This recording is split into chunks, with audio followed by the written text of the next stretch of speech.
कुश Kumar Bhagat, eternal hospital में cardiologist एवं electrophysiologist हूँ। जैसा कि आप सब जानते हैं कि हार्ट अटैक मतलब कोई नाड़ी में ब्लॉकेज आ जाना और उस ब्लॉकेज की वजह से पेशेंट को सीने में दर्द होता है, जिसकी वजह से वो इमीडिएटली इमरजेंसी में जाता है और वहाँ जाके उनकी एंजियोग्राफी होती है और एंजियोग्राफी के बाद हम डिसाइड करते हैं कि उनको कुछ स्टेंट की आवश्यकता है या बाईपास की आवश्यकता है। तो इसको बोलते हैं हम लोग हार्ट अटैक। हार्ट अटैक मतलब किसी नाड़ी में ब्लॉकेज आना और जिसकी वजह से ब्लड सप्लाई मांसपेशियों में कम हो जाती है। But heart failure completely different चीज़ है। Heart failure is not heart attack. Heart failure मतलब कि जब भी हमारी हार्ट की पंपिंग क्षमता 35 या 35% से कम हो जाती है तब हम लोग उसको हार्ट फेलियर लेबल करते हैं। हार्ट फेलियर में पेशेंट को सांस फूलने की शिकायत होती है, पैरों में सूजन आना, आंखों में सूजन आना, पेट में सूजन आना, बलगम के साथ खांसी आना, लेटने पे सांस फूलना और खांसी आना, ये सिम्टम्स होते हैं हार्ट फेलियर के। So heart failure is completely different and heart attack is completely different and more so ever दोनों का ट्रीटमेंट मोडालिटी भी कंप्लीटली डिफरेंट होता है। तो ये जानना बहुत जरूरी है कि आप हार्ट अटैक से सफर कर रहे हैं कि हार्ट फेलियर से सफर कर रहे हैं। बहुत ही इंपॉर्टेंट क्वेश्चन है ये कि सडन कार्डियक अरेस्ट क्या होता है। मैंने अभी हार्ट फेलियर, हार्ट अटैक के बारे में बताया। Sudden cardiac arrest again is a completely different thing. Sudden cardiac arrest में हमारी जो दिल की धड़कन है वो एक इलेक्ट्रिकल प्रॉब्लम है और हमारी दिल की धड़कन ऑल ऑफ अ सडन बहुत फास्ट हो जाती है, मे बी 200-250 से ऊपर पहुंच जाता है और उसकी वजह से जो हार्ट जो पंप करता है वो इफेक्टिवली पंप नहीं कर पाता और बाकी बॉडी ऑर्गन्स में इफेक्टिव ब्लड सप्लाई नहीं कर सकता है और उसकी वजह से all of a sudden patient की मृत्यु हो जाती है। इनफैक्ट जब भी अगर किसी की धड़कन इतनी तेज होती है तो उसके पास बहुत ही कम समय होता है हॉस्पिटल पहुंच पाना और इसीलिए आपने देखा होगा या सुना होगा आमतौर पे कि पेशेंट रात को सोता है, सुबह नहीं उठ पाता या कभी जिम कर रहा है और उसके बाद अचानक से उसको कार्डियक अरेस्ट हो गया। तो ये कार्डियक अरेस्ट है। तो cardiac arrest again is a different problem और बहुत सारे ऐसे कारण हैं जिसकी वजह से पेशेंट्स को कार्डियक अरेस्ट हो सकता है। हार्ट अटैक उनमें से एक कारण है, बाकी भी बहुत सारे कारण हैं जो जन्मजात प्रॉब्लम्स हैं, वाल्व की दिक्कत है, हार्ट की मांसपेशियों की दिक्कत होती है जिसकी वजह से पेशेंट को कार्डियक अरेस्ट हो सकता है। और हम लोग बहुत सारे ऐसे टेस्ट हैं जिसको करके हम लोग ये पहले से ही पता कर सकते हैं कि पेशेंट को फ्यूचर में कार्डियक अरेस्ट आने की टेंडेंसी हो सकती है कि नहीं, और अगर हो सकती है तो उसका इलाज हम लोग पहले ही कर सकते हैं। So cardiac arrest, heart attack और heart failure, all three are different.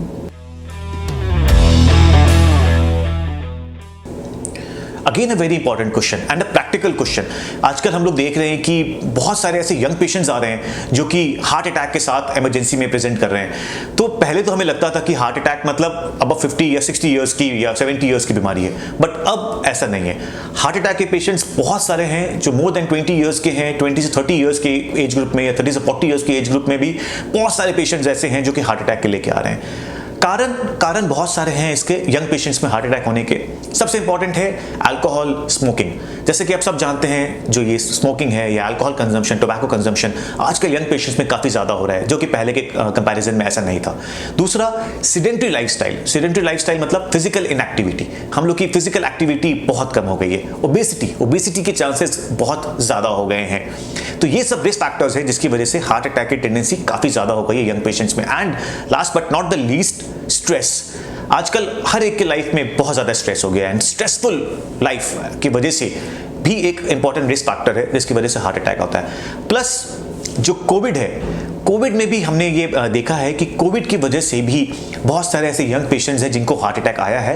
In fact अभी भी बहुत सारे ऐसे पेशेंट्स हमारे पास आ रहे हैं जिनको पहले कोविड हो गया है बट अभी भी हार्ट अटैक उनको हो रहे हैं। तो हो सकता है मोस्ट लाइकली वो कोविड की वजह से ही हो। So there are lot of risk factors which are there for causing heart attack in young patients, but more importantly बहुत सारे ऐसे रिस्क फैक्टर्स हैं जो कि मॉडिफाइबल है। मॉडिफाइबल मतलब अगर हम अपने प्रॉपर लाइफस्टाइल चेंज कर ले, सेडेंटरी लाइफस्टाइल, फिजिकल एक्टिविटी हम लोग अपनी अच्छी कर ले, तो प्रोबेबली हमें ये सब जो यंग पेशेंट्स में जो हार्ट अटैक की टेंडेंसी है वो कम हो सकता है।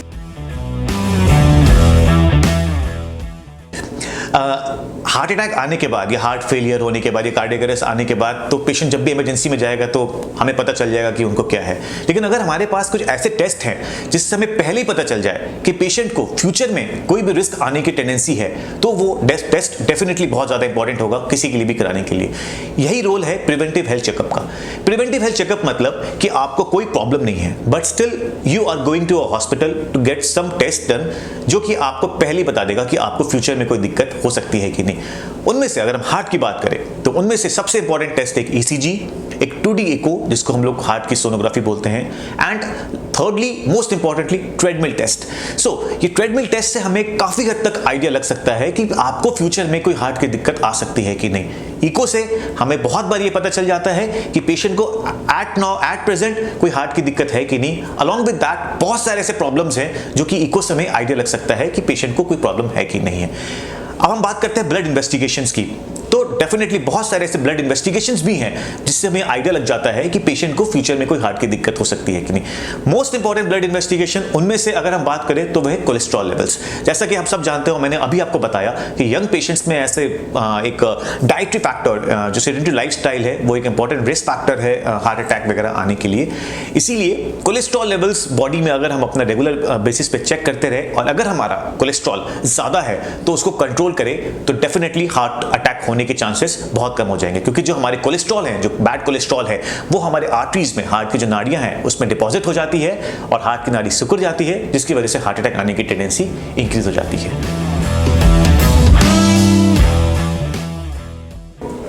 Again a very important question, cholesterol. So cholesterol में जैसा मैंने आपको बताया कि अगर कोलेस्ट्रॉल की मात्रा ज्यादा होती है बॉडी में तो वो हार्ट की नाड़ियों में डिपॉजिट हो जाती है और हार्ट अटैक कॉज करती है। बट अगेन इसमें भी एक ट्विस्ट है। So there are two types of cholesterol, good cholesterol and bad cholesterol. तो जब भी हम खाली पेट अपना कोलेस्ट्रॉल लेवल्स कराते हैं, जिसको हम लोग फास्टिंग लिपिड प्रोफाइल बोलते हैं, उसके रिपोर्ट में 5-6 इन्वेस्टिगेशंस होते हैं, जिसमें कि सबसे ज्यादा इंपॉर्टेंट होता है एलडीएल कोलेस्ट्रॉल। एलडीएल कोलेस्ट्रॉल मतलब bad cholesterol. So this is a bad cholesterol which we have to target. अगर हमारी गाइडलाइंस के हिसाब से अगर ये बैड कोलेस्ट्रॉल, एलडीएल कोलेस्ट्रॉल 180 से ऊपर है तो definitely we have to start taking medicines. और अगर ये वैल्यू 100 से ऊपर है तो डेफिनेटली आपको कॉशियस होना चाहिए और you have to start taking care of your diet, you have to start increase your physical activity, ताकि आपका जो बैड कोलेस्ट्रॉल है उसके लेवल्स सब्सटैंशियली रिड्यूस हो जाए। बट इस रिपोर्ट में एक और वैल्यू होता है जिसको हम लोग एचडीएल कोलेस्ट्रॉल बोलते हैं। तो एचडीएल कोलेस्ट्रॉल मतलब गुड कोलेस्ट्रॉल। तो इसकी वैल्यू अगर जितनी ज्यादा होगी that is good for your health, and LDL cholesterol में जितना ज्यादा आपको कोलेस्ट्रॉल होगा that is bad for your health. But एक और वैल्यू है जिसको हम लोग ट्राइग्लिसराइड्स बोलते हैं। स्पेशली इसका इंपॉर्टेंस इंडियन पेशेंट्स में आता है, क्योंकि ये पाया गया है कि इंडियन पेशेंट्स में ट्राइग्लिसराइड्स का वैल्यू काफी सिग्निफिकेंटली ज्यादा देखने को मिलता है। एंड इसका मोस्ट इंपॉर्टेंट रीजन है हम लोग का खान पीन का जो तरीका है, क्योंकि हमारे फूड में कार्बोहाइड्रेट रिच डाइट काफी ज्यादा है, जिसकी वजह से हमारे ट्राइग्लिसराइड्स लेवल सिग्निफिकेंटली इंक्रीज हो जाते हैं। और अगर हमारा triglycerides level, LDL cholesterol level अगर काफी ज्यादा है then we have to start taking medicine as advised by your doctor, ताकि आपका कोलेस्ट्रॉल और ट्राइग्लिसराइड्स लेवल कम हो जाए, जिससे आपके हार्ट अटैक होने की संभावना काफी कम हो जाए। बट दवाइयों के साथ साथ physical activity is very important, diet को कंट्रोल करना इज वेरी इंपॉर्टेंट। तो बहुत सारे पेशेंट्स मेरे से ये पूछते हैं कि सर एलडीएल कोलेस्ट्रॉल या बैड कोलेस्ट्रॉल कम करने के लिए आपने हमें मेडिसिन दे दी है, अब हम अपना एचडीएल कोलेस्ट्रॉल जो हमारा गुड कोलेस्ट्रॉल है वो कैसे बढ़ाया जाए। सो बेसिकली अगर आप अपने डाइट में प्रॉपर अपना परहेज करते हैं और अपना जो बैड कोलेस्ट्रॉल कम करने की मेडिसिन अगर आप लेते हैं तो वो ऑटोमेटिकली आपका एचडीएल कोलेस्ट्रॉल जो गुड कोलेस्ट्रॉल है वो बढ़ जाएगा। Although there are certain medicines which are there which can increase the good cholesterol level, but वो बिना डॉक्टर के एडवाइस के हमें नहीं लेना चाहिए, क्योंकि गुड कोलेस्ट्रॉल बढ़ने से ज्यादा इंपॉर्टेंट है बैड कोलेस्ट्रॉल को कम करना। सो हमें ये टारगेट नहीं करना कि हमारा गुड कोलेस्ट्रॉल बढ़ता रहे, बट हमें ये टारगेट करना है कि हमें जो बैड कोलेस्ट्रॉल है, एलडीएल कोलेस्ट्रॉल है, वो कम करें। बहुत इंपॉर्टेंट क्वेश्चन है ये, और जैसा कि आप लोग आजकल टीवी में देख रहे होंगे, जो भी हमारे एक्टर एक्ट्रेस हैं जो कि जिम करते हुए जो जिनको कार्डियक अरेस्ट हुआ, जिनको तकलीफ हुई, तो अगेन बहुत लोग पूछते हैं आजकल, इनफैक्ट ये इंसिडेंट्स होने के बाद, कि क्या हमें जिम नहीं करना चाहिए। तो बेसिकली मैं तो ये एडवाइस करूंगा कि जिम करने से कोई प्रॉब्लम नहीं है। Definitely one should exercise. आप कोई भी फिजिकल एक्टिविटी आपकी होनी चाहिए, चाहे वो जिम के फॉर्म में हो, चाहे वो रनिंग के फॉर्म में हो, चाहे वो साइकिलिंग या स्विमिंग के फॉर्म में हो, चाहे वो वॉकिंग के फॉर्म में हो, डेफिनेटली होना चाहिए। बट इंपॉर्टेंट क्या है कि हमें बहुत एग्रेसिव एक्सरसाइज नहीं करना है, हमें एक मॉडरेट एक्सरसाइज करना है अपने जिम में, ताकि हमारे हार्ट को कोई तकलीफ ना हो। प्रिवेंटिव, अगेन जैसे मैंने आपको बताया, प्रिवेंटिव हेल्थ चेकअप, मैं तो एडवाइस करूंगा कि अगर कोई भी अपना जिम कर रहा है तो अपना कुछ टेस्ट ECG, एको और ट्रेडमिल, जो मैंने प्रिवेंटिव हेल्थ चेकअप के बारे में बताया, वो पहले करा ले कि अगर उसको कोई दिक्कत है तो वो अपना एक्सरसाइज लेवल्स को उतना ज्यादा एग्रेसिव ना करे, या अगर कोई प्रॉब्लम है तो उसको ट्रीट करा के ही एक्सरसाइज करे। थर्ड इंपॉर्टेंट होता है, बहुत लोग आप शायद जानते होंगे कि स्टेरॉइड्स वगैरह लेके जिम करते हैं, तो वो भी एडवाइजेबल नहीं है। अगर आपको इस तरह के स्टेरॉइड्स लेके अगर जिम कर रहे हैं तो that can actually damage your heart. Fourthly, again अगर आपको ड्यूरिंग योर जिम कभी भी लगता है कि यू आर हैविंग ब्रेथलेसनेस, सांस फूल रहा है या चेस्ट पेन हो रहा है, तो you have to immediately stop doing that exercise and immediately consult a doctor. ऐसा नहीं कि you are feeling discomfort, but because आपको अपना बॉडी बनाना है, आपको वेट लूज करना है, तो उसको आप एग्रेसिवली कर रहे हैं, ऐसा नहीं करना है। So these things are very important and keep yourself hydrated.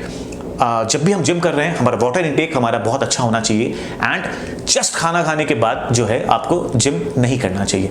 ये सब कुछ प्रिकॉशंस हैं जो आपको जिमिंग के साथ के ड्यूरिंग करना चाहिए। Most important is get yourself tested before, get your heart tested by the help of this preventive health checkup before going to gym, and if your heart is normal then you can do the gym by taking these precautions. और अगर कुछ problem है तो better to tackle with that problem and then go for some sort of physical exercise. Thank you.